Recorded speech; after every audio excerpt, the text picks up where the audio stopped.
এর আগে আমাদের প্রায় 1.5-2 মাস ভুগলাম আমাদের তেলে।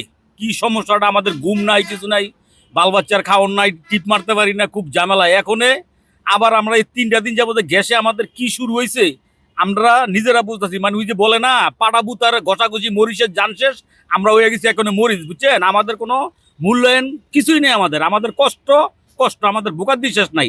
এই যে রাত্রে 11টা বাজে ডিউটিতে গেছি, আবার এই গ্যাসের লেগে আমার 3 ঘন্টা 4 ঘন্টা সিরিয়াল। এখন আবার আমরা ডিউটিতে লাগাইবো, কখন ঘুমাইবো, কখন আমরা বাল বাচ্চা তো ভালো করে আমরা পরিচয় দিতে পারি না। আমরা আমরা এত কষ্টে আছি, কি করব? কোন সরকার তো আমাদের কোনো দিতে পারতেছে না। আমরা কোন সরকারে আমরা শান্তি পাইতাম না, কই যাবো আমরা? ইন্ডিয়া আমাদের গ্যাস নিয়ে জায়গা, আমাদের গ্যাস আমরা নিজস্ব পাই না। আমরা শুনতেছি ইন্ডিয়ার গ্যাস দিতেছে, ওই সরকার দিয়েছে, এই সরকার আমাদের মানে ভালো করবে আশা করি ইনশাল্লাহ। চেষ্টা করলে হয়, সবকিছু চেষ্টা করলে হয়। আসলে কি কি সরকার কি করতেছে আমি জানি না।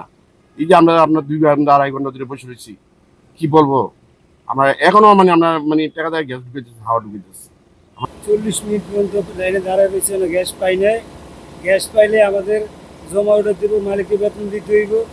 এছাড়া আমরা খুব কষ্টতে চলতে আছে বর্তমানে। আমরা চাহিদা অনুযায়ী গ্যাস পাইতেছি না, এই জন্য গ্রাহকদের ঠিকমতো গ্যাস দিতে পারতেছি না। এটা হলো মূল সমস্যা।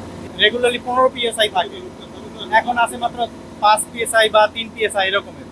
যদি আমাদের ফুল 15 PSI করে গ্যাস দেয় রেগুলারলি, আমরা সুন্দরভাবে গ্যাস দিতে পারবো, তখন আর কোনো সমস্যা থাকবে না। বাংলা কিউআর, যেখানে নগদ পেমেন্ট সেখানে। সারা দেশে 10 লাখেরও বেশি মার্চেন্টে নগদে পেমেন্ট করুন খুব সহজে।